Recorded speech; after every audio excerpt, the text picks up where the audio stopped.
அது யஅமலூன் தான், வருஷம் சொல்ற மாதிரி தஅமலூன் அல்ல என்று உங்களுக்கு சொன்னது யாரு? அதுக்கு ஆதாரம் காட்டுங்க எங்களுக்கு. யஅமலூன் தான் படிக்கணும், தஅமலூன் இல்ல, வருஷம் சொல்றது சரியில்லை, இப்ப நாங்க ஓதுறதுதான் சரி அப்படின்னு உங்களுக்கு நீங்க புரிஞ்சுக்கல. எப்படி புரிஞ்சுங்க? ஆதாரம் காட்டுங்க. என் புள்ளி இல்லாம தானே அது இருந்தது. அங்க ஏதான் என்று நீங்க முடிவு எடுத்தால் காரணத்தை சொல்லுங்க. நீங்க முடிவு எடுக்கல, நீங்க விரும்பியோ விரும்பாமலோ ஹப்ஸ் ஓதி தந்தப்பதான் ஓதிக்கிட்டு இருக்கிறீங்க. அதுதான் யதார்த்தமும் கூட. அதனால குர்ஆன் அப்படிங்கிறது எப்படி இறங்கியது அப்படிங்கறத மட்டும் வச்சுக்கிட்டு எழுத்து இல்லைங்க கூடாது. ஒளி வடிவில் இறங்கியது, எழுத்தும் குர்ஆன் தான்ங்கிறது. இப்ப தௌராத் வேதம் அதான் குர்ஆன்ல சொல்லும் பொழுது வகதபனா லஹு ஃபில் அல்வாஹி மின் குல்லி ஷைஇன் அப்படிங்கறான். அந்த மூசா அலைஹிஸ்ஸலாம் போய் பலகை வாங்கிட்டு வர்றாங்க, நாம் எழுதி கொடுத்தோம்னு சொல்றான். அப்படிதான் இறங்குனுச்சு. அது பலகையா தான் வந்ததுங்கிறத வேற வசனங்கள்ல நம்ம பாக்குறோம். கோபம் வந்தோன்னு தூக்கி போட்டாங்க அந்த பலகைய அப்படின்னு நம்ம பாக்குறோம். வாழ்க்கல் அல்வாக. அப்புறம் கோபமெல்லாம் முடிஞ்ச பிறகு அகதல் அல்வாக அது எடுத்துக்கிட்டாங்க பாக்குறோம். அப்ப எழுத்து வடிவில் தான் வந்திருக்கிறது. அந்த தௌராத்தை மூசா அலைஹிஸ்ஸலாம் காலத்தை ஒரு ஆள் படிக்கிறான்னு வச்சுக்கிறோங்க. என்ன எழுத்து வடிவில் தான் வந்துருச்சு, நீ படிச்சுக்கிட்டு இருக்க. படிக்கிறது தான் வேதம் கிடையாது, எழுதப்பட்டிருக்கிறது அது மட்டும்தான். ஏன் இறங்குது அப்படித்தானே? அதனால படித்தால் வேதம் இல்லைன்னு சொல்லுவீங்களா? எழுதப்பட்டுள்ளது, ஆனால் படித்தாலும் வேதம் தான். இது ஒளி வடிவத்தில் வந்தது, ஆகவே எழுத்தும் கூட வேதம் தான்.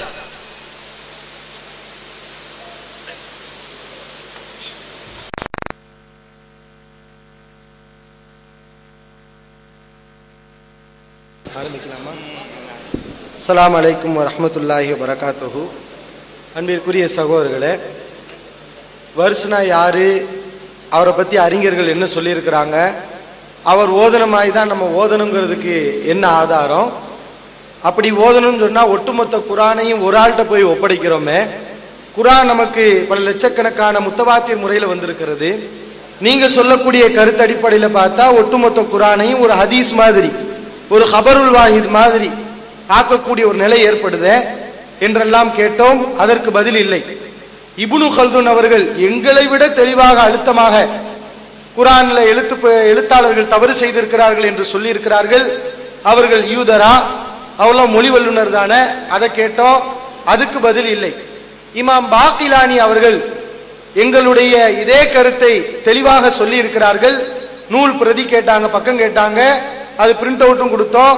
அதற்கு பிறகும் அவர்கள் பதில் சொல்லவில்லை. இப்ப இந்த முஸ்தபீமுக்கு வருவோம். தபரி சாலில் ஜஹீம் அதுக்கு எழுத்து பிரிண்ட் கேட்டாங்க, அதுக்கும் கொடுத்துட்டோம். தபரி அந்த செய்தியை சொல்லி இருக்கிறார். ஒரு தப்சீர் கூட்டமே இதை சொல்லி இருக்கிறது. அப்ப அவங்க எல்லாம் யூதர்களா அப்படின்னு கேட்டோம். அதையும் அவர்கள் கண்டுகொள்வதை மாதிரி தெரியல. இப்ப முஸ்தபீம்ங்கிற பிரச்சனைக்கு வருவோம். முஸ்தபீம்ல நாங்க என்ன கேட்டோமோ அந்த கேள்விக்கு அவங்க பதில் சொல்லிட்டாங்க. இந்த கேட்டது எதுக்குன்னு சொன்னா, இந்த ஃபாவுக்கு மேல புள்ளி போட்டா அது காஃபு, ஃபாவுக்கு கீழே புள்ளி போட்டா அது ஃபா, இதெல்லாம் வருஷத்துக்கு சம்பந்தம் இல்லை, வருஷத்துக்கு பின்னாடி உள்ள வருஷம் அல்லாத மத்தவங்க செஞ்ச வேலை, மொத்தத்துல வருஷங்கிறது ஒரு குப்பை, அதுல பல வகையான இது எழுதப்பட்டிருக்கிறது, ஒரு ஒழுங்குமுறை இல்லைங்கிறத விளக்குறதுக்காக தான் அந்த கேள்வியை கேட்டோம். நீங்கள் ஒத்துக்கொண்டீர்கள், ஒத்துக்கொண்டதுக்கு மிகவும் நன்றி. அடுத்து சில வசனங்களை எடுத்து போட்டாங்க. நம்ம குர்ஆன் இலக்கணம் குர்ஆன் இறங்கிய காலத்துல அல்லாஹ் சொன்னதை வச்சுதான் நம்ம இலக்கணம் தொகுத்தாங்க, அல்லாஹ்வுடைய வசனங்களை வைத்து தான் இலக்கண விதிமுறைகள்லாம் எழுதப்பட்டுச்சு அப்படின்னு சொன்னோம். அதை அவங்க மறுக்கணுமா இல்லையா? அதை அவங்க மறுக்க காணா. என்ன சொன்னாங்க? தெளிவான அரபியில் குர்ஆன் அருளப்பட்டிருக்கிறது என்று சொல்லி காட்டுகிறான். அவருடைய சமுதாயத்தாருடைய மொழியில் அல்லாஹ் குர்ஆன் அருளி இருக்கிறான் அப்படின்னு சொன்னாங்க. இந்த வசனங்கள்லாம் எங்களுக்கு எதிரான வசனங்களா? அது தெளிவான குர்ஆன் ரசூலுல்லாஹ்வுக்கு தெளிவான அரபு மொழியில அருளப்படல, ரசூலுல்லாஹ்வுக்கு தெளிவான அரபு மொழி தெரியாது, சஹாபாக்களுக்கு தெளிவான அரபு மொழி தெரியாது அப்படியா நாங்க சொன்னோம்? மொழிங்கிறது வேற, இலக்கணங்கிறது வேற. நபிகள் நாயகம் ஸல்லல்லாஹு அலைஹி வஸல்லம் அவர்கள் தெளிவான அரபு மொழியில தான் பேசினாங்க. இப்ப கூட நீங்க பாருங்க, நம்ம ஒருத்தன் பேசுறான், தமிழ் மொழியில ஒரு மேடை பேச்சு பேசுறான், அவனுக்கு இலக்கணம் தெரியாது, அவன் தமிழ் மொழி பேசுறானா இல்லையா? ஆங்கிலத்துல பேசுறான், அவனுக்கு இலக்கணம் தெரியாது, அவன் ஆங்கிலம் பேசுறானா இல்லையா? இந்த மாதிரி அடிப்படையில தான் அல்லாஹ் ரப்பல் ஆலமீன் திருமறை குர்ஆனை இறக்கும் போது அப்போது இலக்கண விதிகள்லாம் வகுக்கப்படல. இலக்கண விதினா என்ன? இது ஃபாயிலு, இது மஃபூலு, ஃபாயிலுக்கு ரஃபா செய்யணும், மஃபூலுக்கு நஸபு செய்யணும், இந்த எழுத்துக்கள் ஜர்ரு செய்யும். இப்படிதான் சஹாபாக்கள் படிச்சாங்களா? ரசூலா இந்த மாதிரி விதிமுறைகளை படிச்சு தான் தெரிஞ்சுக்கிட்டாங்களா? அவங்க மொழி அவங்களுக்கு தெளிவா இருந்துச்சு. அதுக்கு பின்னாடி வந்தவங்க தான் இலக்கண விதிமுறைகளை எல்லாம் வகுக்கிறார்கள். அப்ப நீங்க ஆதாரம் காட்டணும். என்ன சொல்றீங்க? அப்பயே இலக்கண விதிகள் இருந்துச்சுன்னு சொல்றீங்கல்ல. திருமறை குர்ஆன் அருளப்படும் போது நீங்க ஆதாரம் காட்டுங்க. திருமறை குர்ஆன் அருளப்படும் போது இலக்கண விதிகள் எல்லாம் துவக்கப்பட்டு விட்டது, இதான் அந்த நூல் அப்படின்னு அந்த ஒரு புக்கை எடுத்து காட்டுங்க. திருமறை குர்ஆன் அருளப்படும் போது இலக்கண விதிகள் துவக்கப்பட்டு எழுதப்பட்ட ஒரு நூலை நீங்க காட்டுங்க. இலக்கண விதிகள் அப்பயே வந்துருச்சுன்னு சொன்னா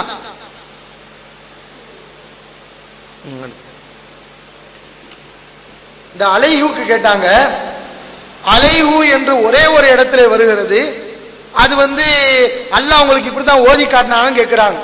அல்லாஹ் எங்களுக்கு அப்படித்தான் ஓதி காட்டினான். நபிகள் நாயகம் ஸல்லல்லாஹு அலைஹி அவர்கள் அல்லாஹ்விடம் இருந்து அப்படித்தான் படித்தார்கள். ரசூல் ஸல்லல்லாஹு அலைஹி அவர்கள் அலைஹுல்லா என்றுதான் சஹாபாக்களுக்கு ஓதி காட்டினார்கள். சஹாபாக்கள் அதற்கு பிறகு வந்தவர்களுக்கு ஓதி காட்டினார்கள். இப்படி வாழையடி வாழையாக சங்கிலி தொடராக எங்களுக்கு வந்திருக்கிறது. அல்லாஹ் இப்படித்தான் ஓதி காட்டினார். அதுக்கு என்ன ஆதாரம் அப்படின்னு கேட்டாங்க. ஒரு ஹதீஸ் முஸ்ததருக்குல் ஹாக்கிம்ல பதிவு செய்யப்பட்டிருக்கிறது. நபி ஸல்லல்லாஹு அலைஹி அவர்கள் சொல்கிறார்கள், கல்வி அளிக்கப்படக்கூடிய நேரம் வந்து விட்டது அப்படின்னு ஒரு தகவலை சொல்றாங்க. சஹாபாக்கள் கேட்கிறார்கள், கைஃப யதுஹபு அவானுல் இல்மி வ நஹ்னு நக்ராவுல் குர்ஆன். அல்லாஹ்வின் தூதரே, கல்வி எப்படி அளிக்கப்படும்? நாங்கள் குர்ஆனை ஓதுகிறோம், ஒன்னு அல்லிமுஹு அப்னானா, எங்கள் பிள்ளைகளுக்கு அந்த குர்ஆனை நாங்கள் கற்றுக் கொடுக்கிறோம். வயு அல்லிமுஹு அப்னாவுஹும் அப்னாஹும், அந்த எங்களுடைய பிள்ளைகள் அவர்களுடைய பிள்ளைகளுக்கு இந்த குர்ஆனை கற்றுக் கொடுக்கிறார்கள்.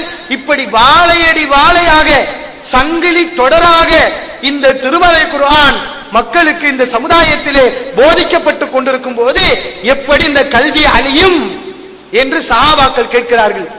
அப்ப ரசூலுல்லாஹ் என்ன சொன்னாங்க? இதெல்லாம் முறை கிடையாது, இதுல இப்படிலாம் கல்வி அழிஞ்சு போயிரும் அப்படின்னு சொன்னாங்களா? நீ மனசுல பதிய வச்சத உன்னுடைய பிள்ளைக்கு சொல்லி, ஓம்புள்ள அடுத்த பிள்ளைக்கு சொல்லி, அப்படி வாழையடி வாழையாக கல்வி இருக்கும். ஆனால் யூத கிறிஸ்தவர்கள் எப்படி வேதத்தை வைத்துக் கொண்டு அந்த வேதத்தில் உள்ளபடி நடக்காமல் வழிகட்டார்களோ அதே மாதிரி இந்த திருமறை குர்ஆன் உள்ளத்தில் பாதுகாக்கப்படும், ஓதுவதில் பாதுகாக்கப்படும். ஆனால் அதன்படி மக்கள் நடக்க மாட்டார்கள் என்று நபிகள் நாயகம் ஸல்லல்லாஹு அலைஹி அவர்கள் குர்ஆன் ஓசை வடிவிலே பாதுகாக்கப்படும், அது வாழையடி வாழையாக மக்களுக்கு கொண்டு சேர்ப்பிக்கப்படும் என்று நபி ஸல்லல்லாஹு அலைஹி அவர்கள் சொல்லி இருக்கிறார்கள். எங்களுடைய முன்னுரையிலே நாங்கள் சொன்னோம். அல்லாஹ் ரப்பல் ஆலமீன் திருமறை குர்ஆன்ல சொல்றான், நஸ்ஸலஹு அலா கல்பிக, இந்த குர்ஆனை முஹம்மது ஸல்லல்லாஹு அலைஹி வஸல்லம் உள்ளத்தில் ஜிப்ரீல் இறக்கினார். ஆரம்பமே உள்ளத்துல தான் பாதுகாக்கப்பட்டிருக்கு. எதுக்கு ஆதாரம் கேக்குறீங்க? உள்ளத்துல வாழையடி வாழையா பாதுகாக்கப்பட்டு சொல்றீங்களே, அதுக்கு ஆதாரம் கேட்கிறாங்க. எப்படிப்பட்ட ஒரு நிலையில் இருந்து இருக்கிறார்கள் என்று பாருங்கள். அதே மாதிரி அல்லாஹ் ரப்பல் ஆலமீன் ரசூலுல்லாஹ்வுடைய உள்ளத்துல மட்டும் பாதுகாக்கப்படாது, ஒட்டுமொத்த கல்வியாளர்களின் உள்ளங்களிலும் இந்த குர்ஆன் பாதுகாக்கப்படும் என்று சொல்லி காட்டுகிறான்.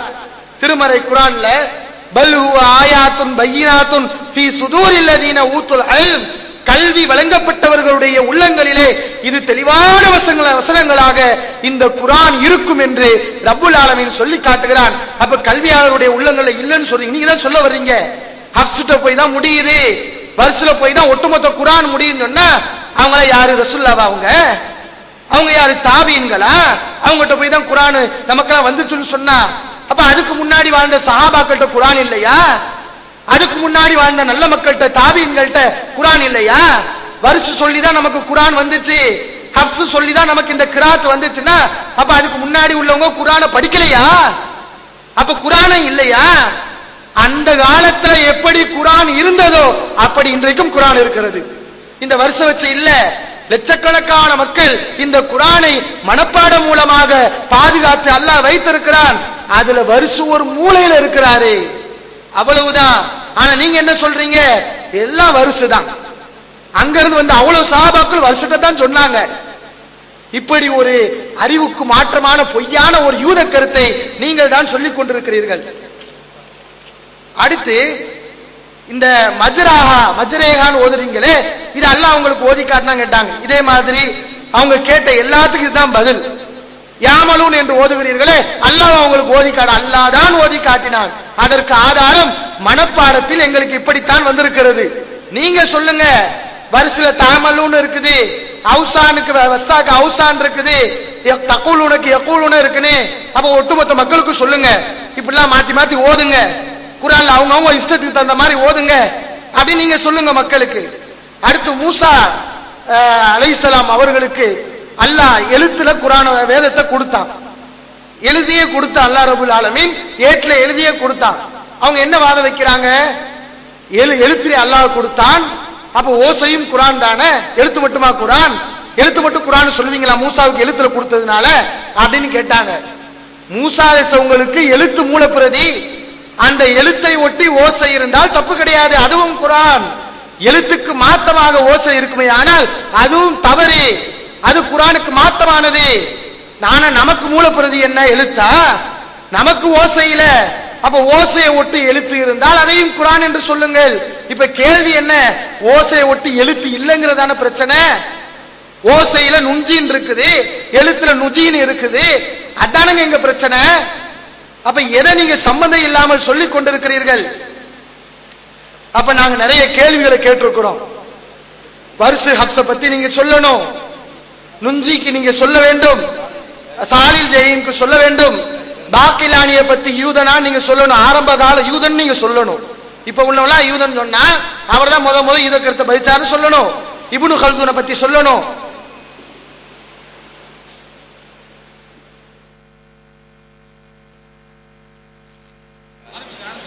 பிஸ்மில்லாஹிர் ரஹ்மானிர் ரஹீம். கணித்திற்குரிய இஸ்லாமிய சகோதரர்களே, காலையில இருந்தே கேட்டுக்கிட்டு இருக்கோம், லாக்கின்னுக்கு சட்டம் சொல்லுங்க, லன்னதுவாக்கு சட்டம் சொல்லுங்க, லி தத்துலுவ லி யபுலுவ நபுலுவ, அது எதனால பிழை அதை வைங்க, நாங்க பிழக்கம் சொல்றோம். காலையில இருந்து சொல்லிக்கிட்டு இருக்கேன், இது வரைக்கும் அதுக்கு வாய் திறக்க மாட்டேங்காங்க. ஏன் தெரியுமா, வாயை திறந்தோம் சொன்னா முஸஹஃப வருஷ கதை தான், வாயை திறந்தோம் சொன்னா வருஷ கதை என்னவோ அதுதான். முஸ்தகீம்னு எழுதுறத முஸ்தஃபீம்னு படிச்சுட்டு கடைசியில் என்ன பண்ணாங்க, முஸ்தகீம் எங்களுக்கு தெரியும், தெரிஞ்சுக்கிட்டு தான் முஸ்தஃபீம்னு படிச்சோம். இதுல இடையில இவர் சொல்றாங்க, என்ன சொல்றாங்கன்னா, வருஷுடைய நுக்தாவை நாங்க ஒத்துக்கிட்டோமா, நாங்க தானே நுக்தா எப்படின்னு பாடமே உங்களுக்கு நடத்திருக்கோம். நுக்தா மேல ஒரு புள்ளி வச்சா காஃபு, கீழே ஒரு புள்ளி வச்சா ஃபேன் சொல்லி உங்களுக்கு பாடம் நடத்தினது யாரு? நாங்க ஏன் ஒத்துக்கணும்? ஒத்துக்கொண்டது யாரு தெரியுமா? ஆமா, மேல ஒரு புள்ளி வச்சா காஃபு, கீழே ஒரு புள்ளி வச்சா ஃபே, அது எங்களுக்கு தெரியும் என்று ஒத்துக்கொண்டது யாரு? நீங்க தான். அதை மட்டும் ஒத்துக்கல, ஒரு பித்தலாட்டத்தையும் சேர்த்து ஒத்துருக்கீங்க. எங்களுக்கு தெரிஞ்சுதான் நாங்க அப்படி செஞ்சோம், முஸ்தகீம் தெரியும், தெரிஞ்சுக்கிட்டு தான் முஸ்தஃபீம் சொன்னோம் என்று ரெண்டு விஷயத்தை ஒத்துருக்கீங்க. அப்ப ஒத்துக்கொண்டோம் என்று எங்களை ஏன் சொல்றீங்க? நாங்க தான் உங்களுக்கு சட்டத்தை சொல்லி தரோம், அதை நீங்க கவனிக்கணும். அடுத்து இன்னொரு விஷயம் என்னன்னா, அதாவது குர்ஆனுக்கு முன்னாடி இலக்கணம் கிடையாதான், சஹாபாக்களுக்குன்னா இலக்கண சட்டம் யாரும் கத்துக்கலையாம். அப்படி இருந்திருந்தா அதுக்கு ஆதாரம் தரணுமா, இருந்திருந்தா ஆதாரம் கொடுக்கணுமா. குர்ஆனுக்கு பிறகுதான் இலக்கண சட்டமே என்ன செஞ்சான், வந்துச்சான் அப்படிங்கிறாங்க. இப்ப நம்ம கேட்கிறோம், ஸல்லல்லாஹு அலைஹி வஸல்லம் அவர்கள் குர்ஆன் இறங்குச்சு இல்ல, எழுத சொன்னாங்கல்ல, எழுத சொன்ன சஹாபாக்கள் எழுதவே தெரியல, எதுவும் தெரியாம, அந்த சட்டங்கள் தெரியாம எப்படி எழுதுனாங்க? என்னோட கேள்வி அதுதான். இப்ப உதாரணமா ذالک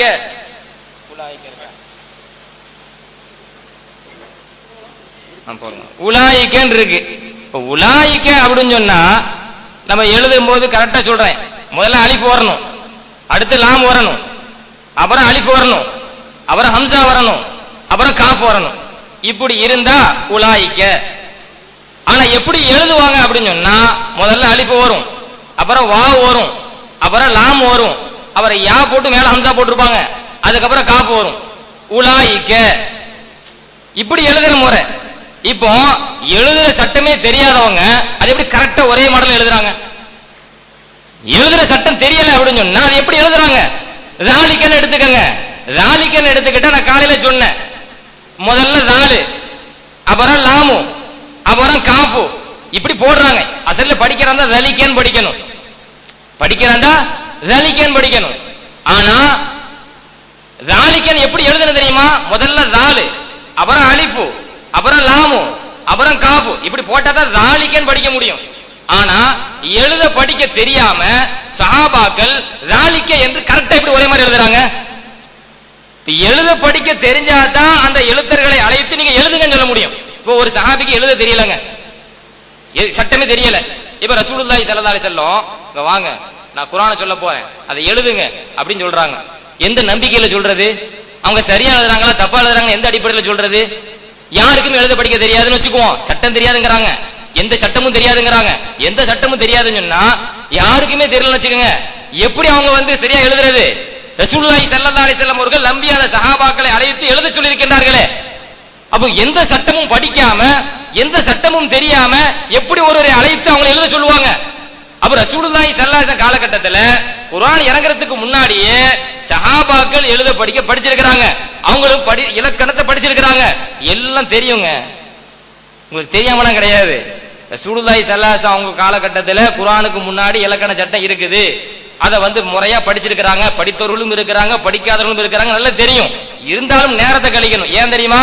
நான் காலையில இருந்து கேட்ட கேள்விக்கு இன்னும் பதில காணும், அதுக்கு ஏதாச்சும் சொல்லணும்ல. அதுக்கு இந்த மாதிரியான ஒரு விஷயத்தை சொல்றாங்க. அடுத்து இன்னொன்னு கவனிங்க, அதாவது நஸலஹு அலா கல்விக்க, உள்ளத்தில் பாதுகாத்ததற்கு நாங்க ஆதாரம் தந்துட்டோங்கிறாரு. அல்லாஹ் குர்ஆனை உள்ளத்துல பாதுகாக்கலன்னு நாங்க சொன்னோமா? அல்லாஹ் குர்ஆன்ல உள்ளத்திலையும் பாதுகாக்கிறான், எழுத்திலும் பாதுகாக்கிறான் என்பதுதான் எங்களுடைய வாதம். உள்ளத்துல பாதுகாத்தான் என்பதுக்கு நாங்க ஆதாரம் தந்துட்டோம் நாங்க அதை மறுக்கலையே. என்னோட இன்னொரு கேள்வி கேட்டாங்க, பல்ஹுவ ஆயாத்தும் பையினாத்துன் ஃபீ சுதூரில்லதீன ஊத்துல் இல்ம், இன்னொரு ஆதாரம் வைக்கிறாங்களாம். அதாவது குர்ஆன் என்பது ஸல்லல்லாஹு அலைஹி வஸல்லம் உடைய உள்ளத்துல மட்டும்தான் பாதுகாக்கணும்னு நினைக்கிற கூடாது, அறிஞர்கள் எல்லாருடைய உள்ளத்திலையும் குர்ஆன் என்ன இருக்குது. அதுக்கு ஆதாரம் பல்ஹுவ ஆயாத்தும் பையினாத்துன் ஃபீ சுதூரில்லதீன ஊத்துல் இல்ம் அப்படின்னு வைக்கிறாங்க. இப்ப நான் கேட்கிறேன், உங்க தரப்புல எத்தனை ஹாஃபில்கள் இருக்கிறாங்க? உங்க எல்லாருமே குர்ஆனை பார்த்து ஓதாம கேட்டே மனப்பாடம் பண்ணீங்களா, பார்த்து ஓதி மனப்பாடம் பண்ணீங்களா? இது வரைக்கும் எத்தனையோ ஹாஃபில்கள் இருக்கிறோம். எல்லா ஹாஃபில்களுமே குர்ஆனை உள்ளத்துல கொண்டு போறதுக்கு எது பார்க்கிறோம்? எழுதப்பட்ட குர்ஆனை தான் பார்க்கிறோம். எழுதப்பட்ட குர்ஆனை பார்த்து அதன் மூலமா தான் உள்ள கொண்டு போறோம். இப்போ உள்ளத்துல பாதுகாக்கிறேன்னு சொல்றாங்க. அல்லாஹ் ஸல்லல்லாஹு அலைஹி வஸல்லம் உள்ளத்துல பாதுகாக்கிறதுக்கு மிக தெளிவான ஒரு பொறுப்பு எடுத்திருக்கிறான். சன்னுக்குரி உக்க ஃபலா தன்சா, நபியே நாம் உமக்கு ஓதி காட்டுவோம், நீங்க மறந்துட மாட்டீங்க அப்படின்னு அல்லாஹ் பொறுப்பெடுக்கிறான். ஸல்லல்லாஹு அலைஹி வஸல்லம் ஏன் அப்படின்னு சொன்னா, ஸல்லல்லாஹு அலைஹி வஸல்லம் அவர்கள் எழுத படிக்க தேவையற்றவர்கள், எழுத படிக்க கற்றுக்கொள்ளாதவர்கள். அப்ப உள்ளத்துல ஸல்லல்லாஹு அலைஹி வஸல்லம் குர்ஆன் இறங்குது அப்படின்னு சொன்னா, ஸல்லல்லாஹு அலைஹி வஸல்லம் உள்ளத்துல அந்த குர்ஆன் பாதுகாக்கிற பொறுப்பை யார் எடுக்கணும்? அல்லாஹ் எடுக்கணும்.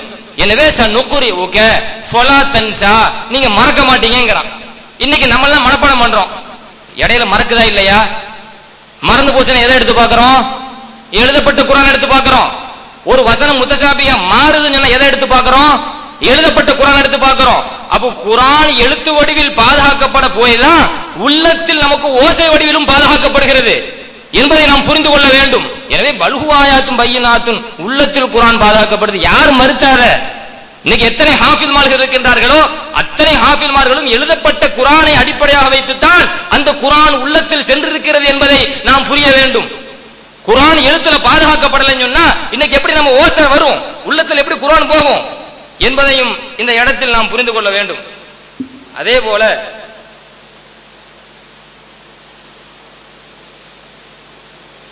வேற எது அன்புக்குரியவர்களே, தபரியில வருது அப்படின்ட்டு மிக வேகமாக பேசினாங்க. அது கொஞ்சம் முன்னால பார்க்கணும், எது சம்பந்தமா சொல்றாங்கன்னு பார்க்கணும். இப்ப நம்மெல்லாம் சாலில் ஜஹீம்னு ஓதுறோம், வேற ஒரு ஆள் சாலுல் ஜஹீம்னு ஓதுறாரு ரஃபிஇல் லாமி, அதுக்கு தான் தப்புங்கிறாங்க. ராமுண்டு சொல்லுவோமா, காதுண்டு சொல்லுவோமா, சாலுண்டு சொல்லக்கூடாது, அதுக்கு தானே சொல்ல வந்தாங்க. சாலில் ஜஹீமுக்காக தப்பு சொல்றாங்க. அது கூட ஒரு சிலருக்கு விதிவிலக்கு இருக்கு. இந்த ரஃபோடைய ஆழத்தில் கூட ஷாக்கி சிலாஹி, உண்மையில ஷாக்குன்னு தான் சொல்லணும்.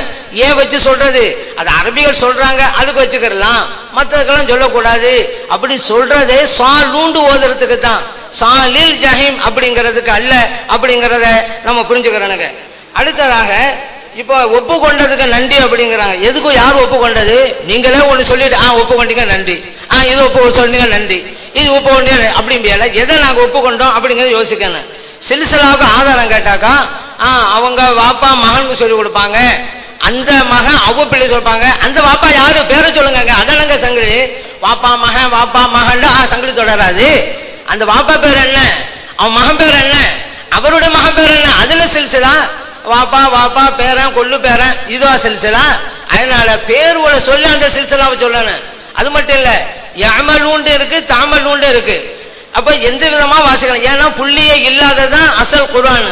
இப்ப நீங்க யாமலூண்டு ஓதுங்கன்னு வச்சுக்கிறீங்க, வருஷம் தாமலூண்டு ஓதுறாரு, ரைட்டு, நீங்க வருஷம் உங்களுக்கு பிடிக்காது. இப்ப யாமலூண்டு நீங்க முடிவெடுத்த எதை வச்சு அதை நாங்க கேட்கிறோம். அது இப்ப சஹாபா பெருமக்களை கூப்பிட்டு சொன்னாங்களா இந்த இப்படிதான் ஓதுங்க அப்படின்னு கூட யாராவது சொல்லிட்டு போனாங்களா? அது சங்கிலி தொடர் இருக்குதா, எங்களுக்கு இவர் அறிவித்தார், அவருக்கு அவர் அறிவித்தார், பேரை சொல்லி கடைசியில சஹாபி வரைக்கும் போகணும். அப்படி சங்கிலி தொடரை தாங்க. அதனாலதான் யமலூண்டு ஓதுறோம். என்னங்க எழுதி வச்ச குர்ஆனை யமலூண்டு ஓதிக்கிட்டு எங்களுக்கு வந்து போச்சு ஆதாரம் இருக்குங்க, ஆதாரம் தரவே இல்லையே. எழுதி வச்சதான் நீ ஓதுறீங்க, நீங்க விரும்பியே விரும்பாமலும் ஹப்ஸ் ஓதனாதான் எழுதி வச்சிருக்கிறாங்க அப்படிங்கிறத நினைவிலே கொள்ளணும்.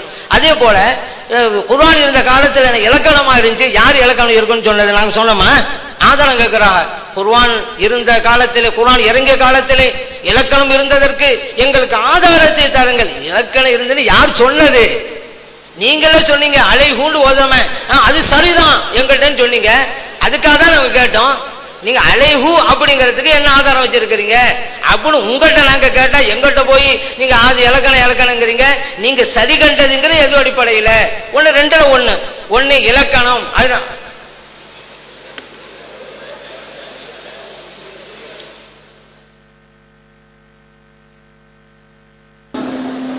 அன்பிற்குரிய சகோதரர்களே,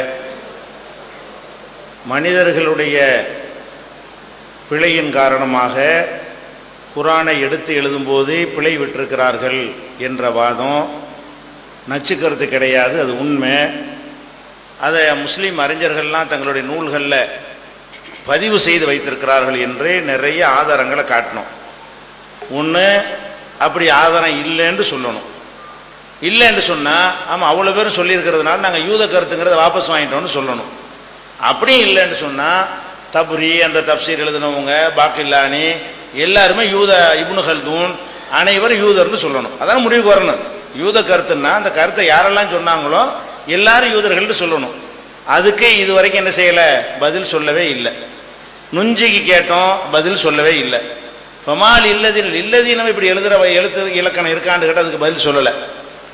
அதில் என்ன புதுசாக இப்போ எடுத்து வச்சிருக்கிறாங்கன்னு கேட்டால், ரசூல்லா காலத்தில் எல்லாருக்கும் எழுத தெரிஞ்சிருந்துச்சு, எல்லாருக்கும் பேச தெரிஞ்சிருச்சு, அதனால அவங்களுக்கு இலக்கணம் தெரியும் என்று ஒரு அதிசயமான ஒரு வாதத்தை வச்சாங்க. அப்போ கூட நம்ம நினைச்சோம், இது என்ன ஒரு எல்கேஜிக்கு தெரியுமே, ஒரு கிராமர் புஸ்தகத்தை சொல்லி கொடுக்கும் பொழுது நகுவை யார் உண்டாக்குனான்னு சொல்லுவாங்களே. இப்போ ஜமாலி மாதிரி ஆட்கள்லாம் இருக்கிற சபையில் எப்படி இவர் இப்படி உளர்றாரு நினைச்சேனா? அவருக்கு அந்த விஷயம் தெரியும். நகுவை உண்டாக்குனது ரசூல்லா காலத்தில் இல்லை, அபுல் அஸ்வத் தோலிங்கிற காலத்தில் தான் உண்டாக்கப்படுது, அதுக்கு முன்னாடி இலக்கணம் கிடையாது என்று சொல்லி இலக்கண புஸ்தகத்தை அரபி நூல்களை சொல்லும் பொழுதே சொல்லி தருவாங்களே, அது கூட தெரியாம ரசூல்லா காலத்தில் இலக்கணம் இருந்துச்சுன்னு சொல்றாருன்னு நான் ஆச்சரியப்பட்டேன். நல்ல வேளைக்கு அவர் ஜமாலி சாஹிப் அவர் இருந்தாங்க, யார் சொன்னான்னு கேட்டு அதை அவங்க மறுத்துக்கிட்டாங்க. அதனால இலக்கணம் இப்ப கிடையாது. நல்ல வேளைக்கு சிரிக்க கூடாது.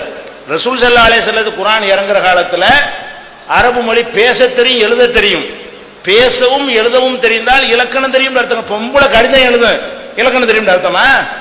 4ஆம் கிளாஸ் படிச்ச பொம்பளை புருஷனுக்கு கடிதம் எழுதுமே பெரிய இலக்கண பண்டிதன் அர்த்தமா?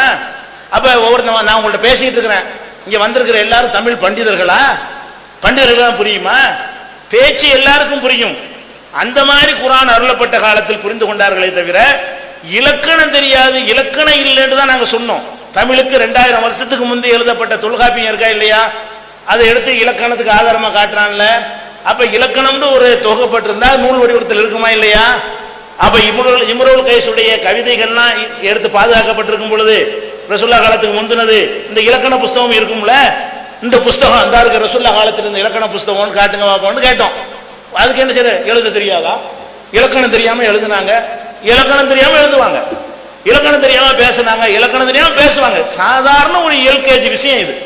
இது கூட ஆனாவன சின்ன பிள்ளைங்க சொல்லிக் கொடுக்குறமே இலக்கணம் தெரிஞ்சா படிக்கிறதுலாம் அதனால பேசுவதற்கும் எழுதுவதற்கும் இலக்கணம் தெரிய வேண்டிய அவசியம் இல்லை. அது பண்டிதர்கள் கொஞ்சம் தெரிந்து கொள்வார்கள். அதனால இலக்கணம் பின்னாடி வகுக்கப்பட்டது. அதனாலதான் அலைகுள்ளாண்டு அல்லாஹ் சொல்ற காலத்தில் அது சரியா தவறா என்று உரசி பார்ப்பதற்கு ஒரு இலக்கண விதி அன்றைக்கு இருக்கவில்லை. அல்லாஹ் வேணும்னே அப்படி ஆக்குறான். அரபி நல்ல சிறந்த மொழியா இருந்தா கூட அதுக்கு முந்தைய எவனாவது இலக்கணம் எழுதி வச்சு அவன் கண்ட்ரோல்ல நம்ம எப்படி போறதுங்கிறதுக்காக வேண்டிய இல்லாம ஆக்கியிருக்கான் அல்லாஹ். அரபு மொழி ஆதியில இருந்தா கூட ஒரு மனுஷன் ஒரு இலக்கணத்தை எழுதி வச்சு இலக்கணத்துப்படி இருக்கு ஏன் அப்படின்னு சொல்லி அப்படி நான் உன் கண்ட்ரோல் நான் ஏன்டா வர்றேங்கிறதுக்காக கூட எல்லாம் செஞ்சிருப்பான். அதை இலக்கணமே இல்லாம ஆக்கிவிட்டான். அப்ப இஸ்லாம் வந்த பிறகுதான் அந்த எழுத்துலையும் பேச்சிலையும் கவிதையாகவும் இருந்த விஷயங்களை வைத்து இன்னென்ன மாதிரி இருந்தா இப்படிங்கிற விதியை உண்டாக்குகிறார்கள். அப்ப நீங்க எழுதுனதெல்லாம் சட்டம் வந்த பிறகு அது பிழையா இருக்கக்கூடாது. இந்த அலைகு எல்லாம் சட்டத்துக்கு முந்தி அதுல நீங்க பிழைய தேட முடியாது. இலக்கணம்ங்கிறது காலத்துக்கு முந்தி வந்த ஒன்றை நீங்க இலக்கணத்துல உரசக்கூடாது. நீங்கள் இல்லதீனு எழுதுவது நுஜி எழுதுனதெல்லாம் இலக்கண காலத்துக்கு பிந்தி அதை இலக்கணத்துல உரசுவோம். இது ரெண்டையும் அல்லாஹ்வை மனுஷனை சமமாக்குற விதத்தில் என்ன செய்யறாங்க, ஒரு வாதத்தை வைத்திருக்கிறார்கள். அடுத்து என்ன சொல்றாங்க, நாங்க என்ன எழுத்துல பாதுகாக்கப்படல சொன்னோம், எழுத்துலையும் பாதுகாக்கப்பட்டிருக்கு, உள்ளத்துல பாதுகாக்கப்படவில்லை என்றா சொன்னோம், உள்ளத்திலையும் பாதுகாக்கப்பட்டிருக்கு, எழுத்துலையும் பாதுகாக்கப்பட்டிருக்குன்றாங்க. இது எப்ப சொல்லணும், உள்ளத்துல உள்ளதும் எழுத்துல உள்ளதும் ஒரே மாதிரி இருந்தா தான் சொல்லப்படணும். உள்ளத்துல நுஞ்சி இருக்கிறது, எழுத்துல நுஜி இருக்குன்னா எப்படி ரெண்டு பாதுகாக்கப்பட்டிருக்கீங்க, அது எப்ப சொல்லணும், பாதுகாக்கப்பட்டிருக்கிறது. அல்ஹம்துலில்லாஹி ரப்பில் ஆலமீன் ரெண்டும் பாதுகாக்கப்பட்டிருக்கிறது. எழுத்துலையும் அல்ஹம்துலில்லாஹி ரப்பில் ஆலமீன், ஓசையிலையும் அல்ஹம்துலில்லாஹி ரப்பில் ரெண்டும் பாதுகாக்கப்பட்டிருக்கு. அர் ரஹ்மான் ரஹீம் ரெண்டும் பாதுகாக்கப்பட்டிருக்கு. மாலிக் யௌமித்தீன் ரெண்டும் பாதுகாக்கப்பட்டிருக்கு. நுஜில் முஃமினீன் ரெண்டும் பாதுகாக்கப்படல. அதிகமான குர்ஆனுடைய எழுத்துக்கள் ஓசைக்கு ஏற்றவாறு எழுதப்பட்டிருக்கிறது, அது பாதுகாக்கப்பட்டிருக்கிறது. அனைத்தும் பாதுகாக்கப்படல. மனுஷன் எழுதுனதுனால, மனிதன் எழுதுனது பெரும்பாலும் கரெக்டா எழுதிருவான். எவ்வளவு பண்டிதனா இருந்தாலும் எழுத்து பிழை விட்டுருவான். அந்த மாதிரியான ஒரு அடிப்படையில் பிழை ஏற்பட்டிருக்குன்னு தான் நம்ம சொல்லுகிறோம். அப்ப நம்ம என்ன அவங்க வாதம் சொல்றதா இருந்தா என்ன செய்யணும், ரெண்டு சரி ரெண்டும் ஒரே மாதிரி இருக்குன்னு காட்டினா தான் இந்த வாதம் நிற்கும். ரெண்டுலையும் பாதுகாக்கப்பட்டிருக்கு. அப்ப எழுத்துல பேச்சுல உள்ளத்துல உள்ளதுல 100% பாதுகாக்கப்பட்டிருக்கிறது, எழுத்தில் உள்ளதுல 99% பாதுகாக்கப்பட்டிருக்குது. ஒரு அவ்வளவு கூட இருக்காது, அதை விட கம்மியான அளவு தான் இருக்கும். பெர்சன்டேஜ் ஒப்பிட்டு பார்த்தோம்னா அதிகமானது பாதுகாக்கப்பட்டிருக்கிறது. சில இடங்களில் மனிதர் என்ற முறையில் பிழை பெற்றிருக்கிறார், அது பாதுகாக்கப்படவில்லை. அல்ஹம்துலில்லாஹி ரப்பில் ஆலமீன் பாதுகாக்கப்பட்டிருக்கிறது, தாலிகல் கிதாப் பாதுகாக்கப்பட்டிருக்கிறது. நுஜுல் முஃமின் எழுதும் போது அவங்க தவறு செய்து விட்டார்கள், இங்க பாதுகாக்கப்பட்டிருக்குன்னு சொல்றோம். அதனால ரெண்டுலையும் பாதுகாக்கப்பட்டிருக்கு என்ற வாதம் முற்றிலும் சரியானது அல்ல. எது கரெக்டா ஓசைக்கு தகுந்த மாதிரி இருக்குதோ அதில் பாதுகாக்கப்பட்டிருக்கிறது, எது ஓசைக்கு தகுந்த மாதிரி இல்லையோ அது பாதுகாக்கப்படவில்லை. அதை மெய்ப்பிக்கிற விதமாகத்தான் நீங்களே சின்ன நுணை போடுறீங்க, முட்டையை போட்டு வாசிக்காதங்கிறீங்க, இந்த இடத்துல விட்டுருங்கிறீங்க, இந்த இடத்துல அப்படி செய்யுங்கிறீங்க. அப்ப என்ன அர்த்தம், அது ஓசைக்கு ஏற்றவாறு இல்லைன்னு அர்த்தம். இல்லைன்னா என்ன அர்த்தம், அந்த இடம் சரியா எழுத்தர்கள் சரியா பாதுகாக்கல, ஓசைக்கு தகுந்தவாறு பாதுகாக்கவில்லை என்பது என்ன செய்யறது, அது தெரிகிறது. அடுத்து ஒரு பயங்கரமான கேள்வி கேட்கிறாங்க, வாழையடி வாழையா குர்ஆன் வந்துச்சுங்கிறீங்களே, இந்த குர்ஆன் புஸ்தகத்தை பார்த்தானுங்க எல்லாரும் மனப்பாடம் பண்றீங்க, குர்ஆன் ஹாபிலா இருக்கிறாங்க எதை பார்த்து பண்றீங்க, குர்ஆனுடைய புஸ்தகத்தை வச்சுதானே மனப்பாடம் பண்றீங்க, அப்ப எழுத்துல இருந்தாலும் மனப்பாடத்துக்கு வர்றீங்கன்னு கேட்கிறாங்க. அது வாஸ்தவம் தான், புஸ்தகத்தை தான் மனப்பாடம் பண்றோம். எந்த புஸ்தகத்தில் மனப்பாடம் பண்றோம், அந்த எழுத்தல் விட்ட பிழையெல்லாம் சுட்டி காட்டி திருத்தி வச்சுக்கிறீங்களே அதை வச்சு மனப்பாடம் பண்றோம். எதை வச்சு மனப்பாடம் பண்ணல, நுஜியை வச்சுக்கிட்டு மனப்பாடம் பண்ணல, நுஞ்சின்னு மாத்திக்கிட்டீங்களே. அதாவது எழுத்தை தப்பா எழுதி விட்டார்னு ஒத்துக்கொண்டு பிழையை திருத்தி கொண்டு பேச்சுக்கு தகுந்தவாறு இந்த எழுத்து இருக்குதுன்னு ஆன பிறகு அதை வச்சு மனப்பாடம் பண்றோம். இல்லைன்னா அப்படி மனப்பாடம் பண்ணிருப்பாமா, நீங்க சின்ன நூனு போடலன்னு வைங்க, நுஜின்னு நாங்க மனப்பாடம் பண்ணுவோமா, பண்ண மாட்டோம், நுஞ்சி தான் பண்ணுவோம், எழுத்துக்கு மாத்தமா தான் பண்ணுவோம். நீங்க என்ன செய்றீங்க, எழுத்தில் பிழை விட்டார்கள் என்பதை உங்களை அறியாமல் ஒத்துக்கொண்டு அந்த பிழைகளுக்கெல்லாம் முட்டையை போட்டு ஒரு சின்ன நூனை போட்டு ஏதாவது ஒரு குறிப்பை கொடுத்து இந்த பிழையெல்லாம் சரி பண்ணிக்கிட்டோம் அப்படின்னு கொண்டாந்து காட்டி எழுத்து பிழை கன்ஃபார்மா நடந்திருக்குன்னு சொல்றீங்களே, அதுக்கு பிறகு அந்த பிழையை ஓதுவதை வைத்து சரி பண்ணிக்கிட்டோம்னு சொல்றீங்களே, அதுக்கு பிறகு அதை பார்த்து மனப்பாடம் பண்றோம். எதுக்கு பிறகு பண்றோம், எழுத்தை நாங்க ஜேர் ஜபர்லாம் போட்டீங்களே, ஜேர் ஜபரை பார்த்துட்டு உச்சரிப்பு வந்ததா, உச்சரிப்பு பார்த்து ஜேர் ஜபர் போட்டாங்களா, ஆண்டு போட்டதுக்கு எதை வச்சு போட்டாங்க, எப்படிப்பா ஓது அல்ஹம்து ஆண்டு ஓதுற கோடு மேல கோடு தூ தூ சொல்ற அப்படின்னு சொன்னாங்களா, அல்ல இதை வச்சு அதுக்கு போனாங்களா, அப்ப எழுத்து பிழை இருக்குது எது ஆதாரம்னு கேட்டா, நீங்கள் எந்த குர்ஆனை மனப்பாடம் செய்ய பயன்படுத்தி கொண்டு இருக்கிறீர்களோ உலகம் முழுவதும், அதில் பிழை இருக்கிறது என்பதை சுட்டிக்காட்டி அதை கரெக்ஷன் பண்ணி இந்த இருக்கு மனப்பாடத்தை இருந்தவாறு கரெக்ஷன் பண்ணிட்டோம்னு கொண்டாந்து காட்டுறீங்க. அது கரெக்டா இருக்குது, அதை மனப்பாடம் பண்றோம். அப்ப மனப்பாடத்தை வச்சு தானே அதை கரெக்ஷன் பண்ணீங்க. அதனால புஸ்தகத்தில் இருந்து நாங்கள் மனப்பாடம் பண்ணினாலும் ஓதுவதற்கு ஏற்ப இருக்கிறதை உறுதி செய்த பிறகு, எழுத்தர்கள் தவறு செய்ததை எல்லாம் கழித்து விட்ட பிறகு அதை பார்த்து மனப்பாடம் செய்தால் நாங்கள் ஓதுவதைத்தான் மனப்பாடம் செய்கிறோம், ஓதுதலை அடிப்படையாக கொண்டுதான் மனப்பாடம் செய்கிறோம் என்பதை இந்த நுணுக்கத்தை அவங்க என்ன செய்யல விளங்கிக் கொள்ளாமல் இருக்கிறார்கள். அடுத்ததாக இந்த சாலுல் ஜஹீம்னு ஒன்று கேட்டோம்.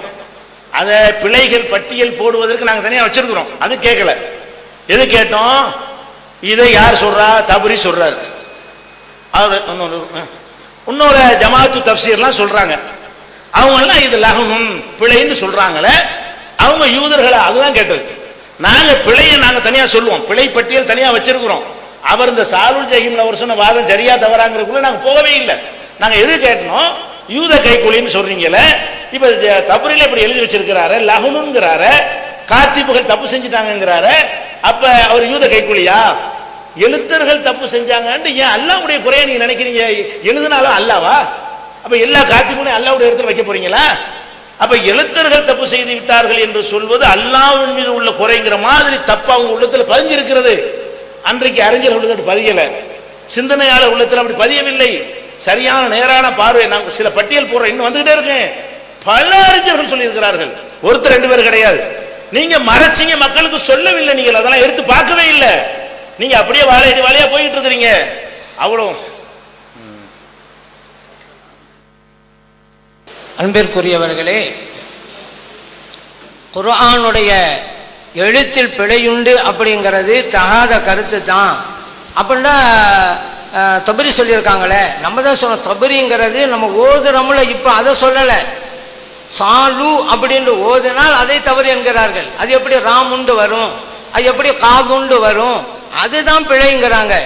நம்ம ஓதுற சாலில் ஜஹீம் அதை தப்புன்னு சொல்லலை.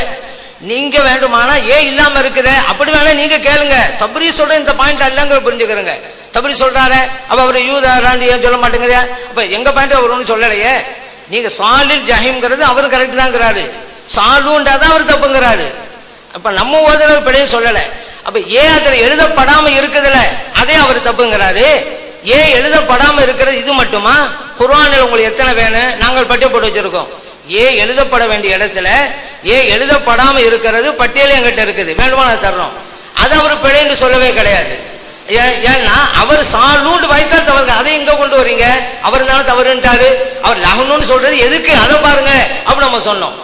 அடுத்ததாக இந்த நுஞ்சி அங்க ஒரு நூல் தான் இருக்குது, ரெண்டு நூல் போட்டது பதில் சொல்லலையான்னாங்க. நான் எப்பயும் சொல்லிட்டோமே. அது போல வருஷி சொல்லுகிறாரு வேற நீங்க சொல்லி காட்டுங்க. போன அமர்வுல அபு அம்புரங்கரு இருக்கிற ஒரு நூலை வச்சே ஓதுறாரு. ஹப்ஸுங்கிறவர் ரெண்டு நூலை வச்சு, ஹப்ஸும் மற்றவர்களும் நுஞ்சின்னு ரெண்டு நூலை வச்சு ஓதுறாங்க. அதனால நுஞ்சின்னு அங்க ஓதுங்கிற அடையாளத்துக்காக ஒரு சின்ன நூலை போட்டு வச்சிருக்காங்க. நீங்க அசல் எழுத்த பாத்தீங்களாக்கா அங்க ஒரு கோடு தான் இருக்கும். ஒரு நூனா ரெண்டு நூலாங்கிறது உங்களுக்கு புரியாது. ஒரு கோடு இருக்கும். அல்ல ஒரு நூல் என்று முடிவு எடுக்கிறவங்க இருக்கிறாங்க, ரெண்டு நூல் முடிவு எடுக்கிறவங்க இருக்கிறாங்க. ரெண்டு வகையில கராத்து இருக்குது, அவ்வளவுதான். இங்க பதில் சொல்லலைங்கிறீங்க. அது சொல்லியாச்சு ஏற்கனவே. இதுக்கு மாற்றமா இருந்தா நீங்க சொல்லுங்க, நம்ம பதில் எப்பயோ சொல்லியாச்சு. அடுத்ததாக இலக்கணம் அப்படிங்கிற இப்ப நம்ம பேசுறோம்ல இலக்கண சட்டங்கள், அது இல்லை அந்த நபியலாம் ஸல்லல்லாஹு அலைஹி வஸல்லம் காலத்துல. அப்படிங்கிறதுனால இலக்கண முறைகள் இல்லைன்னு சொல்ல முடியாது. இலக்கண முறைகளுக்கும் சட்ட வடிவங்களும் வித்தியாசம் இருக்குதுங்க. உதாரணம் எழுவாய் பயனிலை அப்படிங்கிற பேரு வேண்டுமானால் அந்த காலத்தில் இல்லாம இருக்கலாம். ஆனால் எழுவாய் பயனிலைய சட்டம் வந்த பிறகு இப்ப நம்ம எப்படி அதை உபயோகிக்கிறோமோ அப்படித்தான் அந்த காலத்து மக்களும் உபயோகித்தாங்க. இது எழுவா பயன் பேரு தான் சொல்ல மாட்டாங்க, ஆனா கரெக்டா நடக்காது. இப்ப இன்னைக்கு இப்ப எழுவாய் பயனிலை அப்படின்னு சொன்னா ஜெய்துன் ஆலிமுன், ஜெய்து ஆலிம் வருது. இப்ப சட்டம் நம்ம படிச்சிருக்கிறோம். நபியலாம் ஸல்லல்லாஹு அலைஹி வஸல்லம் காலத்துல சஹாபா பெருமக்களும் ஜெய்துன் ஆலிமுன்னு சொல்லுவாங்க. ஆனா எழுவா பேர்ல பேர் இல்லை. ஆனா அந்த பேர் இருந்தா இப்ப சட்டம் தொகுத்துருக்கோம், அதன்படிதான் செஞ்சாங்க. அல்ல இன்னங்கிற வார்த்தை போகும். இன்ன செய்தன் ஆலிமுன் அப்படின்னு சட்டம் உருவாக்கி இருக்கிறோம். சட்ட வடிவு இலக்கணம் எழுதப்பட்டு இல்லையே தவிர, ஆனா எப்படி இலக்கண பிரகாரம் இப்ப நம்ம எழுதுறோமோ பேசுறோமோ அதைத்தான் அன்றைக்கும் செய்தார்கள், செய்யக்கூடியவர்கள் இருந்தார்கள் என்பதைத்தான் எங்க தரப்புல அதற்கு சொன்னாங்க. ஏன்னா உதாரணம் செய்து சாப்பிட்டு சொல்றாங்க. இப்ப உதாரணத்துக்கு இலக்கண முறைனா என்ன, ஒரு மொழியில என்ன அமைப்பு, பேர் வேண்டுமானா இல்லாம இருக்கலாம், இந்த மொழியில இப்படித்தான் எழுதணும்னு இருக்குதுல்ல. இப்ப தாலிக்க இப்ப அழிவு போடாம தானே எழுதுறோம், இதான இப்ப சட்டம் சொல்லி இருக்கிறோம். ஆனா சட்டமே தொகுக்கப்படாத காலத்திலும் இந்த சட்டப்படிதான் எழுதினாங்க. அப்படி விவரம் தெரிந்தவர்கள் இருந்தார்கள் தான் எங்க தரப்புல சொல்லப்பட்டது. இன்னைக்கு பாருங்க, அரபு மொழி தெரிஞ்சவங்கள்ட்ட கூட மியத்தண்டி எழுத சொல்லுங்க.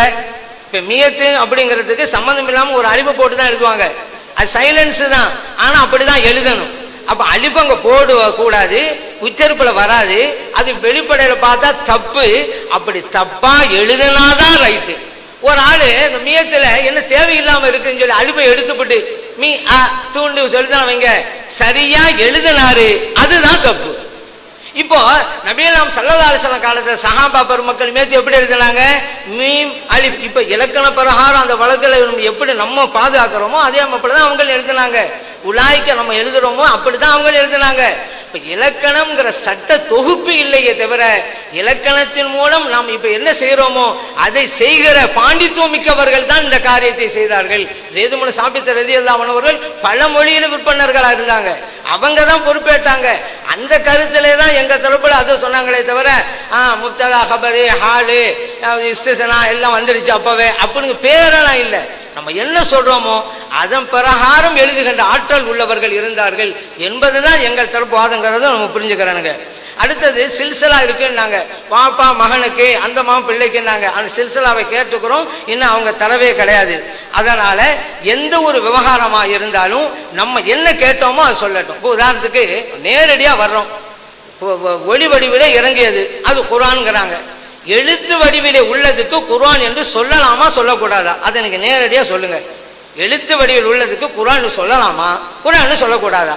குர்ஆன் என்று சொல்லலாம் என்றால் பிழை இருக்கிறது என்றால் பாதுகாக்கப்படலை என்று வரும். அதுக்கு உங்களுடைய பதில் என்ன அப்படிங்கறத நீங்க சொல்லணும்.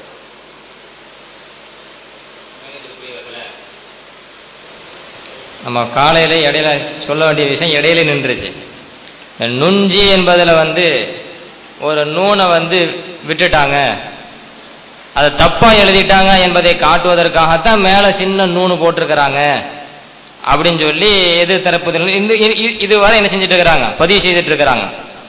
ஆனா சட்டம் என்ன அப்படின்னு சொன்னா, பழைய காலத்து எழுத்துமுறை சட்டத்தையே சொல்றேன். ஒரே இனத்தை சார்ந்த இரண்டு எழுத்துக்கள் அடுத்தடுத்து அதுல இரண்டாவது எழுத்து சுக்கூன் பெற்று இருந்தால் அந்த இரண்டாவது எழுத்தை பழைய காலத்துல எழுதுற முறை கிடையாது, ஆனா படிப்பாங்க. அந்த இரண்டாவது எழுத்தை எழுத மாட்டாங்க, ஆனா படிப்பாங்க. உதாரணத்துக்கு நுஞ்சியை போடுங்க. இப்ப நுஞ்சி ரெண்டு நூன் இருக்கா, முதலாவது ஒரு நூனு ரெண்டாவது நூனு, ரெண்டும் ஒரே இனத்தை சார்ந்தது, ரெண்டுமே நூனு.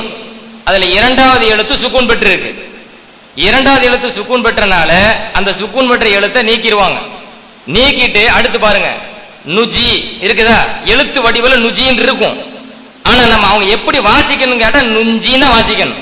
அத நுஞ்சி என்றுதான் வாசிக்கணும், நுஞ்சி என்று வாசிக்க வேண்டும் என்கிற விளக்கத்திற்கும் இன்னும் சில விளக்கம் இருக்கு, அதை நம்ம சொல்லுவோம். அந்த விளக்கத்திற்காகத்தான் மேல என்ன செய்யப்பட்டிருக்கு, ஒரு பொடி நூனு போடுறாங்க. நுஞ்சின்னு என்ன, நமக்கு அந்த சட்டம் பழைய காலத்து எழுத்து முறை இப்ப நமக்கு வராது, தெரியாது. நம்ம நுஞ்சின்னு படிச்சுட்டு போயிடக்கூடாது. ஒண்ணு, இதே மாடலுக்கு இன்னொரு உதாரணத்தையும் சொல்றேன். இப்ப யுஹ்யீன் இருக்கு, யுஹ்யீ அப்படின்னு எழுதுறதா இருந்தா முதல்ல யா வரணும், அப்புறம் ஹா வரணும், அப்புறம் யா வரணும், அப்புறம் இன்னொரு யா வரணும். யுஹ்யீ இல்ல கடைசி ரெண்டு யாவை பாருங்க, ரெண்டு அடுத்தடுத்து வருது, ஒரே இனம், ரெண்டுமே யா அடுத்தடுத்து வருது. இதுல இரண்டாவது எழுத்து என்ன செஞ்சிருக்கு, சுக்கூன் பெற்று இருக்கு. இரண்டாவது எழுத்து சுக்கூன் பெற்று இருக்கிறதுனால அந்த எழுத்தை மட்டும் போக்கிட்டு அடுத்து பாருங்க யுஹ்யீ அப்படின்னு எழுதுவாங்க. ஒரு யா மட்டும் தான் இருக்கும், ஆனா அதை வாசிக்கும் போது யுஹ்யீ என்று நீட்டி வாசிப்பாங்க.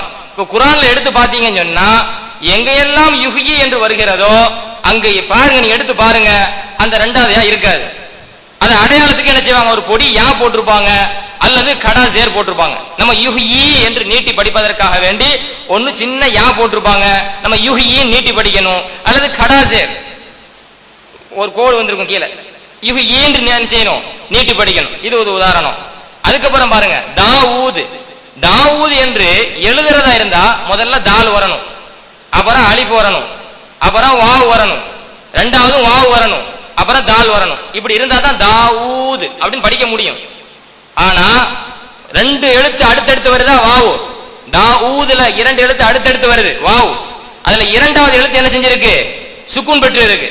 இரண்டாவது எழுத்து சுக்கூன் பெற்று இருந்தனால அந்த எழுத்து நீக்கிடுவாங்க.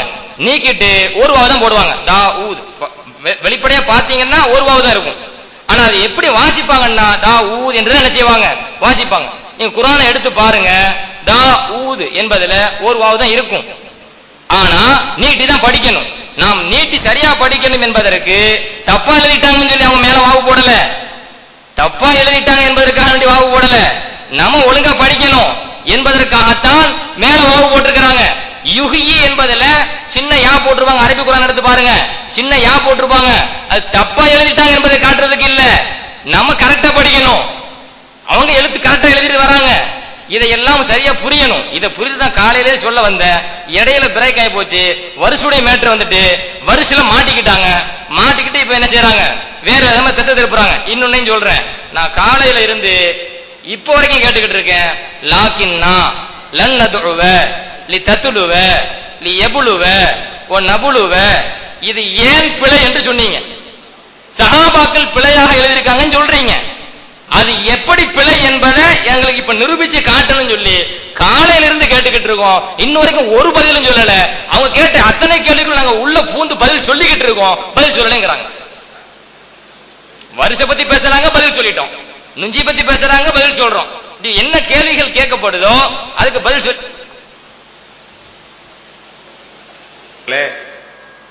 ஹப்ஸ் என்பவர் வழியாக வந்த கிராத் தான் நாங்கள் எடுத்துக்கிட்டு இருக்கோம் அப்படின்னு சொன்னாங்க. வர்ஸ் என்பவருடைய வழியாக வந்ததை எடுத்துக்கணும்னாங்க. அவங்க யார் இது கேட்டோம்ல, கேட்டால் சொல்லுவோன்னு வேற சொன்னீங்க, மறுபடியும் கேட்கணும்னு சொல்லிவிட்டோம். திருப்பி திருப்பி கேட்கணும்னு அதுக்கு முன்னுரிமை கொடுத்து சொல்லாமல் அதை கண்டுக்கிறாம போறீங்களே. ஹப்ஸ்ண்டா யார்? அவர் நம்பிக்கையான ஆள் தானா, நேர்மையான ஆள் தானா, அவருடைய ஹதீஸுகள்லாம் சரியா, எத்தனை ஹதீஸ் அறிவிச்சிருக்காரு, அவரை பற்றி அறிஞர்கள்லாம் என்ன சொல்லியிருக்கிறாங்க, வருஷங்கிறீங்களா, அவர் கரெக்டான ஆள் தானா, ஆளே கரெக்டாக இல்லாட்டி அவருடைய ரிவாயத்தை எடுத்துக்கலாமா, அல்லது அவருடைய ரிவாயத்துகள்லாம் அறிஞர்கள் என்ன சொல்றாங்க, எத்தனை ஹதீஸ் அறிவிச்சிருக்கிறாங்க, வருஷுடைய எத்தனை ஹதீஸ் புகாரில் இருக்கு, முஸ்லீம்ல இருக்குது, ஹப்ஸுடைய ஹதீஸ் எத்தனை இருக்கு, அதனுடைய நிலை என்ன, அவங்களுடைய இதை தான் ஏற்றுக்கொள்ளணும் என்பதற்கு அவர்கிட்ட நீங்கள் கண்ட சிறப்புகள் என்ன, இதை கேட்டமே, இதை சொன்னா எல்லாத்துக்கும் டாபிக் தெளிவாயிரும். ஹப்ஸ் வழியா வரலைங்கிறது தானா கிளியர் ஆயிரும். ஹப்ஸ் வழியா வந்தா அதனாலே நிராகரிச்சிடலாம். அப்படியான ஒரு தகுதியான ஒரு ஆள் ஹப்ஸுங்கிற ஆள். அப்ப நம்ம என்ன கேட்கிறோம், நீங்க சொல்லக்கூடிய ஹப்ஸ் யாருன்னு எங்களுக்கு படம் பிடிச்சு காட்டுங்க. எல்லாம் ரெக்கார்டு இருக்கு, வரலாறு இருக்குது. நீங்க சொல்லக்கூடிய வரிசை யாருங்கிறத உங்கள்ட்ட இருக்கிற வரலாறு எடுத்து காட்டுங்க. அதுல சில கேள்விகள் இருக்கு, இதுல உள்ள எல்லா குழப்பத்துக்கும் அதுல தீர்வு இருக்கிறது. அது கண்டிப்பா நீங்க அதை பதில் சொல்லி ஆகணும். முக்கியமான கேள்வி இது, அதை நாங்க சொல்லிக் கொள்கிறோம். அடுத்ததாக இப்ப நுஞ்சி இருக்கு இல்லையா, நுஞ்சிக்கு அவங்க பதில் சொல்றாங்க. இப்பதான் சொல்றாங்க. என்ன பதில் சொல்றாங்கன்னா, ஒரே மாதிரியா 2 எழுத்து வந்துச்சுன்னு சொன்னா, ரெண்டாவது சுக்குன் நுண் இப்படி வந்துச்சுன்னு சொன்னா ரெண்டாவது இதை விட்டுறணும். இதுதான் அரபுடைய எழுத்து முறை அப்படிங்கிறாங்க. அரபுடைய எழுத்து முறை இதுன்னு சொன்னா இதுக்கும் சேர்த்து பதில் சொல்லியாச்சு. இந்த வாதத்தை வைத்தவர் இதே மாதிரி வருவதெல்லாம் எடுத்து காட்டினாரு. நுண் சிகாண்டு காட்டினாரு. 2 நூன் இருக்கு. நுண் இந்த நுஞ்சிக்கு காட்டின மாதிரி நுண் சிகாண்டு எடுத்து இப்ப இல்ல, முதல்லயே இந்த வாதத்தை வைக்கும் போதே காட்டணும். இந்த படத்தை டிஸ்பிளே போட்டு காட்டணும். அப்ப நுண் சிகாண்டு இருக்குது, அப்ப நுசிகாண்டு இருக்குதாங்க. நீங்க சொல்ல மாதிரி நூ இன் ஒரே எழுத்தால 2 தடவை வந்திருக்கு. நுண் ரெண்டாவது சுக்குன் இருக்குல்ல. நீங்க ஒரு விதி இருக்குன்னு நீங்களா சொல்றீங்களே தவிர அந்த விதிப்படி இல்லையே. எதுல இருந்து இந்த விதி எடுத்தீங்க? இந்த விதி இருந்தா இது ஏன் லகுன்னு தப்புன்னு சொல்றாங்க. பல அறிஞர்கள் சொன்னாங்க, எடுத்து காட்டுறமே இந்த விதி இருந்துச்சுன்னா அப்ப நுஞ்சில ஒரே மாதிரியா இருக்குதான், அதனால ஒரு நூனை விட்டுட்டாங்களா, அதான் விதியா. அது விதினா இப்ப குர்ஆன்ல எல்லாத்தையும் ஒரு நூனை எடுத்துறீங்களா? விட்டுறதான் விதி. எதுல இருந்து எடுத்தீங்க அந்த விதி? அதான் பிழை இருக்குன்னு தெளிவா தெரியுது. அதை முட்டுக்கட்டை பண்றதுக்காக என்ன செய்யறாங்க, இப்படி யார சிலர் எழுதி வச்சிருப்பாங்க பதிலுங்கிற பேர்ல இந்த மாதிரி பதில் எழுதி யூதர்களுக்கு பாயிண்ட் எடுத்து கொடுத்துருவாங்க. இந்த மாதிரி பதில் எழுதுறவங்க யார் சொல்றாங்க, இது தப்பு, எழுத்தர்கள் செஞ்ச பிழைங்கிறவங்க யூதர்களை வாயடைக்க செய்வாங்க. இந்த மாதிரி பதில சொன்னா மாட்டிக்கிறீங்க. அடுத்து என்ன சொல்றீங்க? யுஹ்யி, ஏக்கு எடுத்து ஒரு ஏ வருதான், 2 சுக்கூன் வருதான். அப்படி வந்துச்சுனாலே அந்த ஒரு ஏ விட்டு வாங்கலாம். இந்த யுஹ்யி கும்பிட்டு இருக்குது, அதே மாதிரி தான் இருக்குது. ஒரு ஏ இருக்கா, அதுக்கடுத்து 2வது சுக்கூன் இருக்குதா, 2வது ஏ விட்டு இருக்கா, வச்சிருக்குதா, வச்சிருக்குது. இதுதான் விதியாம். யுஹின்னு வந்தா அது ஏன் அந்த யுஹியில் அந்த ஏ போனுச்சுக்கிற வேற காரணம் இருக்குது அவர் எடுத்து காட்டினதுக்கு. அதை விளங்காம என்ன செய்யறாரு கேட்டா புதுசா கண்டுபிடிக்கிறாரு. விதியில இருந்து இவர் சொல்ற மாதிரி தெரியல, என்னத்தையாவது ஐடியா பயன் சொல்லி பார்ப்போம். அது நிக்காது எப்பவுமே. ரூல் முடிஞ்சோ? ஏன் பெல் அடிக்கிறாங்க? சரி, அப்ப ரூல்ல இருந்தா கரெக்டா இருக்குங்க. தானா உண்டாக்கினா மாட்டிக்கிடுவாங்க, முரண்பட்டு. இன்னும் சொல்ல போனா இந்த நொஞ்சிக்கு சொன்ன பதில் என்ன? நீங்களே சொன்ன பதில் என்ன? அது விடப்பட்ட நூன், விடப்பட்ட முறையா இருந்த விடப்பட்ட சொல்லுவாங்க. நீங்க வாட்சி காட்டினீங்க, அது என் நூனில் மத்ரூகா ஃபில் முஸ்ஹபில் உஸ்மானியா, உஸ்மானுடைய முஸ்ஹபில் விடப்பட்ட நூனை காட்டுவதற்கு இந்த மேல ஒரு நூனை போட்டிருக்கிறோம். அப்ப விடப்பட்டதுன்னு யாரா சொல்லுவாங்களா? முறையா இருந்தா அது விடப்பட்டதுன்னு சொல்லுவாங்க. முறை தவறி விடப்பட்டிருக்கு நீங்களே ஒரு பதில சொல்லிவிட்டு ஆஹா வசமா பிழைன்னு ஒத்துக்கிட்டமே தெரிஞ்ச பிறகு பிழை இல்லைன்னு ஒரு டைப்பா சொல்லி பார்ப்போமே, பிழைன்னு ஒருக்கா சொல்லி பார்ப்போமே, பிழை இல்லைன்னு ஒருக்கா சொல்லி பார்ப்போமேன்னு சொல்லி பார்க்குறீங்க. இது விதிலாம் கிடையாது. விதி இருந்தா இந்த வாசகத்தை போட்டிருக்க மாட்டீங்க. நீங்க வச்சுக்கிற இந்த ஹப்ஸ் கிராத்துல லாஸ்ட் பேஜ்ல எழுதி இருக்கிறோம், அதையும் எழுதி போட்டிருக்கிறோம். இந்த நூன் ஏன் போட்டிருக்கிறோம் என்று கேட்டால் உஸ்மான் காலத்துல விட்டுட்டாங்க, அதை காட்டுறதுக்காகத்தான் போடுறோம், அதுல எழுதி இருக்கிறோம். நீங்க சொன்ன பேப்பர்ல இருக்கிறது, இன்னும் பலரும் எழுதியிருக்கிறார்கள். அப்ப என்ன விளங்குது? ஒரு விஷயத்துக்கு 2 பதில் சொல்றாங்க. ஒண்ணு நூனை விட்டுட்டாங்க, விட்டதை நாங்க அடையாளம் காட்டுறதுக்கு போட்டிருக்கிறோம். ஒரு பதில் விடவுலாம் இல்லை, இதான் கரெக்டான முறை, 2 நூன் வந்தா விட்டுதான் ஆகணும் அப்படின்னு 2வது பதில். 2வது பதிலுக்கு உதாரணம் காட்டுறது இன்னும் 2வது பதில் நுண்ணும் தப்பா போச்சு, யுகின்னு ஒண்ணு காட்டினாங்களே அதுவும் தப்பா போச்சு, அது எடுத்து காட்டினதெல்லாம். இதா பதில். எதுக்குங்க மனிதர்கள் பிழை செய்வாங்க, அல்லாட்ட வாதம் பாதுகாக்கப்பட்டு ஒரு வரியில முடிக்க வேண்டிய ஒரு விஷயத்தை வந்துகிட்டு நாங்க சொன்ன நிலைநாட்டுங்கிறக்காக வேண்டி எதுக்கு வரட்டு பிடிவாதம் பிடிக்கிறீங்க? இதை ஆர்குமெண்ட்ல நிக்கிற மாதிரி விஷயமா நீங்க சொல்றதெல்லாம் இருக்குதா? அப்ப எழுத மாட்டார்களா, ஆனா இப்படித்தான் செய்வாங்களான்னு அதான் ரூல் மாதிரி சொல்றாரு. அப்ப ரூல் மாதிரி இருந்தா இதையெல்லாம் மென்ஷன் பண்ணி அறிஞர்கள் தப்பா எழுதிட்டாங்கன்னு சொன்னாங்க. இலக்கண விதியில இருந்தா இலக்கணம் தெரிஞ்ச அறிஞர்கள் இப்னு கல்துன் மாதிரி அறிஞர்கள் இதை பிழைன்ற லிஸ்ட்ல கொண்டு வந்திருப்பாங்களா? இலக்கணம் இப்னு கல்துனோட நமக்கு நிறைய தெரியுமா? அப்ப அந்த மாதிரியான ஒரு அடிப்படையில ஏன் சிந்திக்க மாட்டேங்கிறாங்க? இதை பதிவு செய்து கொள்கிறோம். இன்னும் எவ்வளவு அறிஞர்கள் சொல்லிருக்காங்கன்னு பாருங்க. சொன்னார்கள் நாங்க பதில் சொல்றதுல புகுந்து விளையாடுறோம்னு. ஆனா உண்மைதான், அங்கேயும் இங்கேயும் புகுந்து விளையாண்டுக்கிட்டு தான் இருக்காங்களே தவிர உருப்படியான பதில சொல்ல காணா.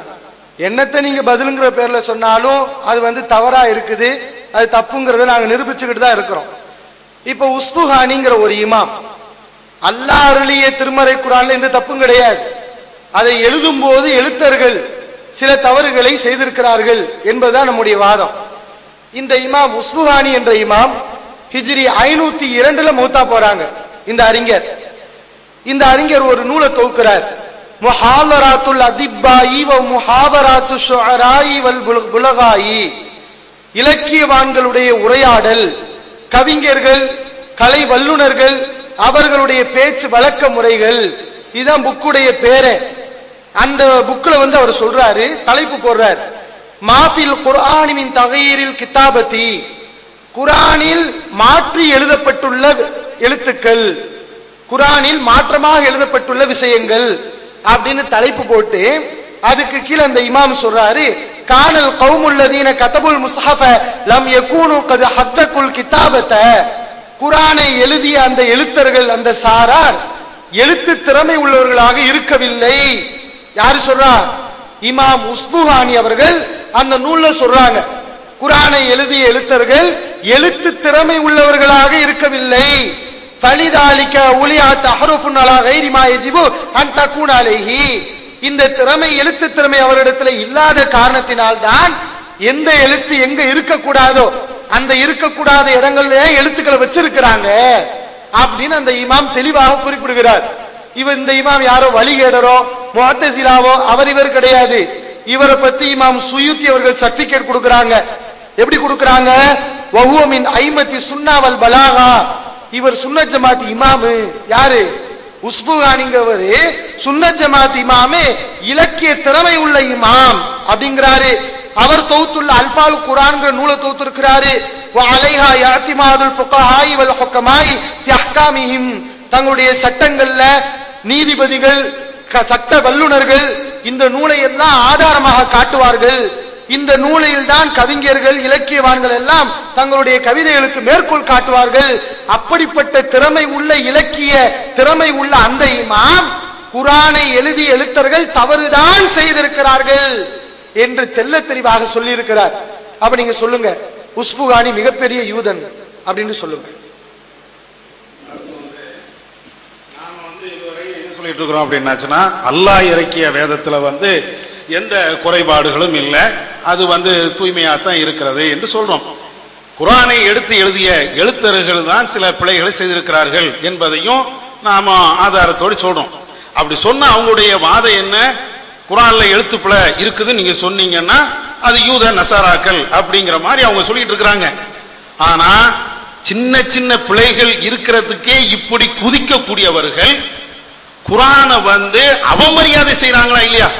அந்த விஷயத்துக்கு இவங்க என்ன செஞ்சு இருக்கணும்? அந்த கிதாபையே தூக்கி எரிஞ்சிருக்கணுமா இல்லையா, அல்லது எரிச்சிருக்கணுமா இல்லையா?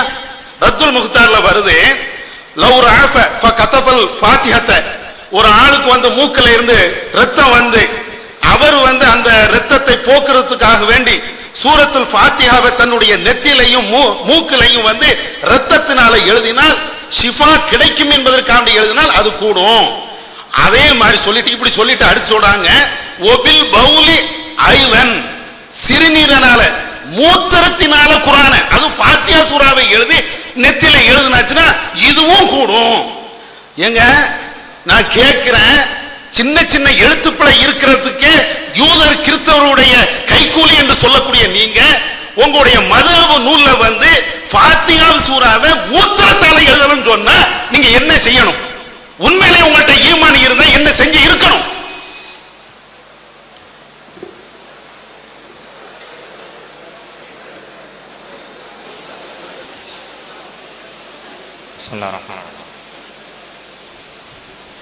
கண்ணியத்திற்குரிய இஸ்லாமிய சகோதரர்களே, பெரியவர்களே, நாம் அவங்க கேட்குற கேள்விகளுக்கு முறையாக பதில் கொடுக்க ஆரம்பிச்சிட்டோம்.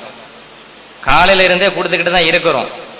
இப்போ தெளிவாக எழுதி கொடுக்க ஆரம்பிச்சிருக்கோமா என்ன, அது மக்களுக்கு விளங்குற மாதிரி விளக்கியும் கொடுக்க ஆரம்பிச்சிட்டோமா என்ன? அதனால பயந்து போய் ஃபிக்ஹுக்கு ஓடியாச்சு. எங்க போயாச்சு? ஃபிக்ஹு கிதாபுக்கு ஓடியாச்சு. தலைப்பு புனித குர்ஆனில் எழுத்து பிழைகளா? மூத்திரத்தால ஃபாத்திஹா ஓதுனது கூடுமா கூடாதா? மூத்திரத்தால குர்ஆனை ஓதுனது குர்ஆனை எழுதுனது கூடுமா கூடாதா? ஃபிக்ஹுன்னு தனி தலைப்பு போடுங்க. நாங்க ஏற்கனவே ஒப்பந்தத்தை நல்லா படிங்க. முதலில் புனித குர்ஆனில் எழுத்து பிழைகளா என்ற தலைப்பில் நம் வாதத்தை தொடங்குவோம். அதுக்கு பிறகு உங்களுக்கு எங்களுக்கு மத்தியுள்ள கருத்துப்பாடல் எதில் வேண்டுமானாலும் நாங்கள் வர தயார் தெளிவா சொல்லியிருக்கோம். அதனால கேட்ட கேள்விக்கு பதில் சொல்லுங்க. இதுவரைக்கும் நாங்க தலைப்பு மாதிரி போக தேவையில்லை. தலைப்பு மாட்டீங்கன்னா அதுதான் அர்த்தம். நாங்க கேட்கிற கேள்விக்கு இன்னும் பதில் சொல்லலையே, அதுக்குள்ள ஏன் தலைப்பு மாறுறீங்க? ஃபிக்ஹுக்கு ஏன் போறீங்க? லாக்கின்னா கேட்டோம், லன்னதுவ கேட்டிருக்கோம், லி தத்லுவ கேட்டிருக்கோம், லி எபுலுவ கேட்டிருக்கோம், ஒ நபுலுவ கேட்டிருக்கோம். எதுக்குமே பதில் சொல்லாம பதில் சொல்வதற்கு உண்டான கடமை இருந்தும் கூட எங்க போறாங்க? ஃபிக்ஹு கிதாபில் அப்படி, ஃபிக்ஹு கிதாபில் இப்படி. ஃபிக்ஹு கிதாபில் என்ன இருக்கிறது? அதில் சரியாக சட்டம் சொல்லி இருக்கிறார்களா, தவறாக சட்டம் சொல்லி இருக்கிறார்களா, அதில் யூத கருத்து சொன்னார்களா, சொல்லவில்லையா? அதுவா தலைப்புங்க. புனித குர்ஆனில் எழுத்து பிழைகள் இருக்கிறதா இல்லையா? அந்த தலைப்புல உட்கார்ந்துகிட்டு நாங்க கேட்கிற எந்த கேள்விக்கும் இதுவரை ஒரு பதில் கூட சொல்லாம நீங்க கேட்கிற கேள்விகளுக்கு புகுந்து நாங்க பதில் சொல்றேன்னு சொன்னேன். அது ஒரு கிண்டல் அடிக்கிறார். புகுந்து பதில் சொல்றாங்களான்ட்டு. ஆமா, நீங்க கேட்ட எல்லா கேள்விக்கும் புகுந்து பதில் சொல்லிக்கிட்டு தான் இருக்கிறோம். விலக்கி வேற காட்டிக்கிட்டு இருக்கோம். புகுந்து பதில் சொல்லுவோம் என்று சொன்னதுல எங்களுக்கு ஒண்ணு இல்லை. ஆனா பித்தலாட்டம் பண்ணிக்கிட்டே பித்தலாட்டம் பண்ணேன்னு சொன்னீங்களே. வருஷுடைய கிராத்துல முஸ்தகீம் தான் படிக்கணும், முஸ்தபீம் படிக்கிறாங்க. தெரிஞ்சுக்கிட்டு தான் படிச்சோம் அப்படின்னு சொல்லி தைரியமா நீங்க செஞ்ச பித்தலாட்டத்தை ஏத்துக்கொண்டு இருக்கும் போது நாங்க சொன்ன புகுந்து பதில் சொல்வத தைரியமா நாங்க சொல்றத நாங்க ஏன் பயப்படணும் என்பதை நீங்கள் இங்கே புரிந்து கொள்ள வேண்டும். அதே போல அந்த நுஞ்சில நான் ஆரம்பத்தில் படிச்சு காட்டினாங்க. படிச்சதோடு நிக்குது, முழுசா படிக்க டைம் இல்ல. அப்போ மறுபடியும் படிக்கிறேன் கேளுங்க. ஏற்கனவே நான் சொன்ன சட்டமும் இதில் எழுதப்பட்ட சட்டமும் சரியா இருக்கான் பாருங்க. ஒல் ஹுரூஃபு ஸகீரா ததுல்லு அலா அயானில் ஹுரூஃபில் மத்ரூகதி ஃபி ஹத்தில் மசாஹிஃபில் உஸ்மானியா மா உஜூபின் நுதகி பிஹா நஹவு தாலிகல் கிதாபு தாவூத். அதுல தான் நுஞ்சி கொண்டு வராங்க, நுஞ்சில் மூமினின்னு சொல்லி. இப்போ என்னன்னா இந்த இடத்துல சில விதிகள் சட்டங்கள் இருக்குது. அதுல எல்லாத்துக்கும் ஒரேமான விஷயத்துல போட்டிருக்கிறாங்க.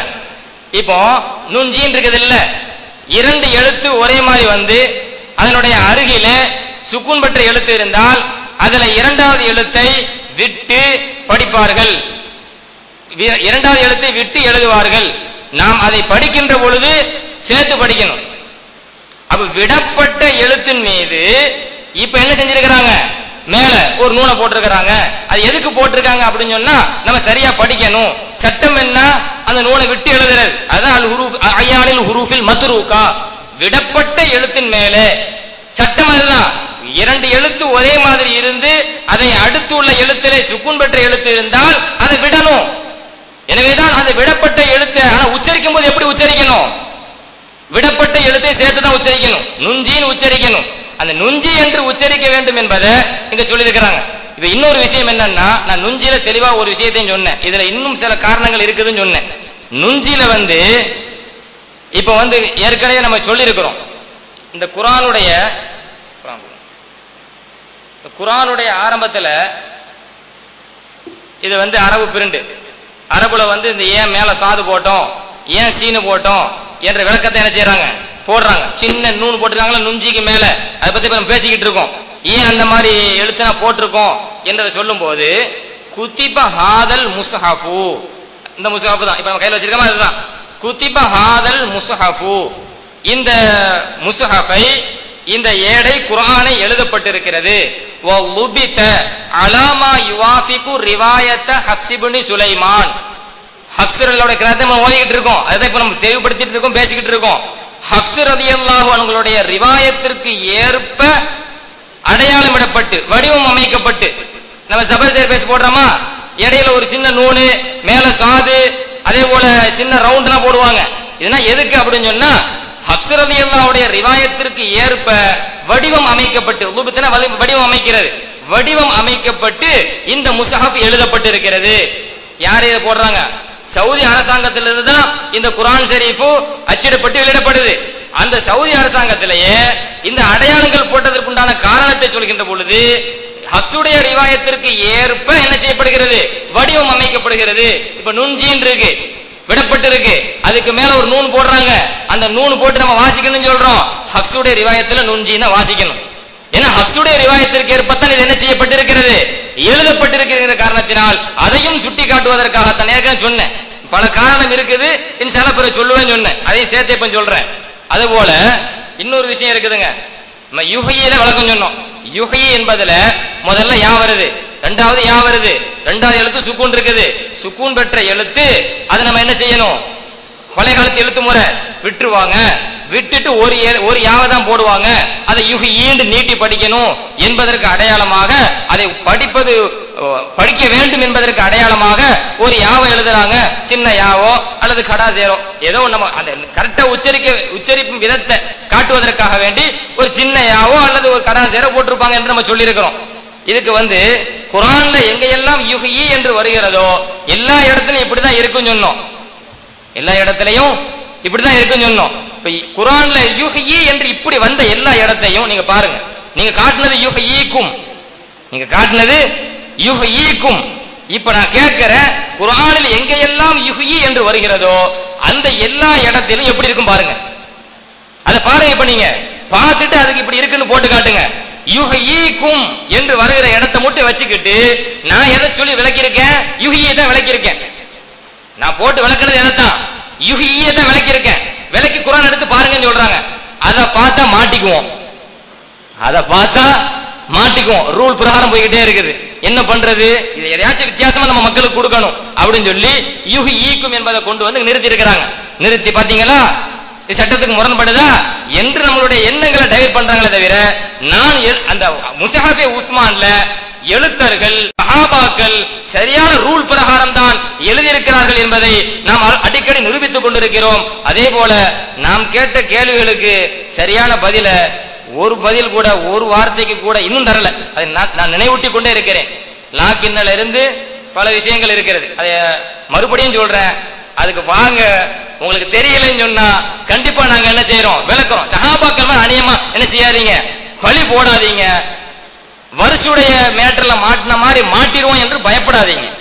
விஷயத்துக்கு வாங்க, நாங்க என்ன செய்யறோம் தெளிவுபடுத்துறோம். அதை விட்டு போட்டு பிக்கு ஏன் பயந்து அங்க ஓடணும்? தலைப்புக்குள்ள நில்லுங்க. அதுதான் என்னுடைய வாதம்.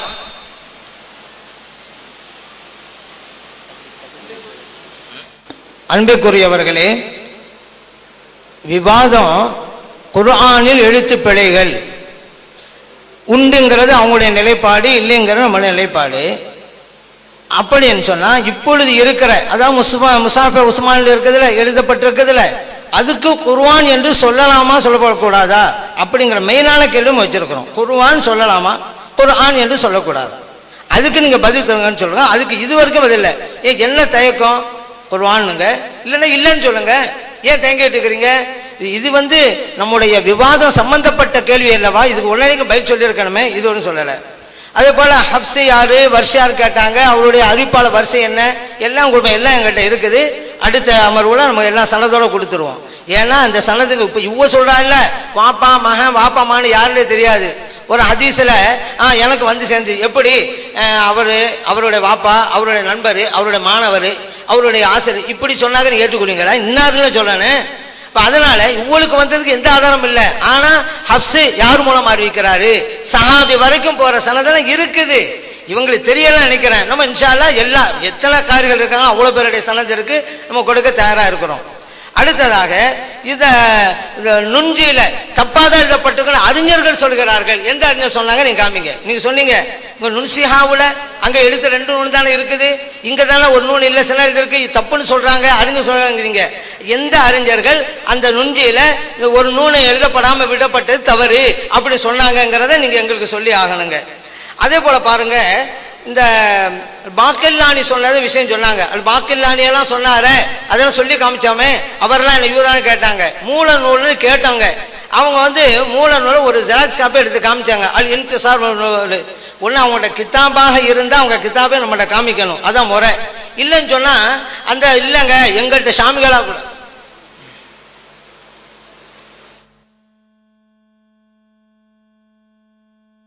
அஸ்ஸலாமு அலைக்கும். இந்த அமர்வு இதோடு முடிவடைகிறது. 5 நிமிடங்கள் பார்வையாளர்கள் அமர்ந்து மிகச்சரியாக 5 மணிக்கு கலைந்து செல்லும்படி கேட்டுக்கொள்கிறோம். அடுத்த அமர்வு மிகச்சரியாக 7 மணிக்கு தொடரும். பார்வையாளர்கள் 6:50 வந்துருங்க. 10 நிமிஷம் முன்னாடி வந்துருங்க.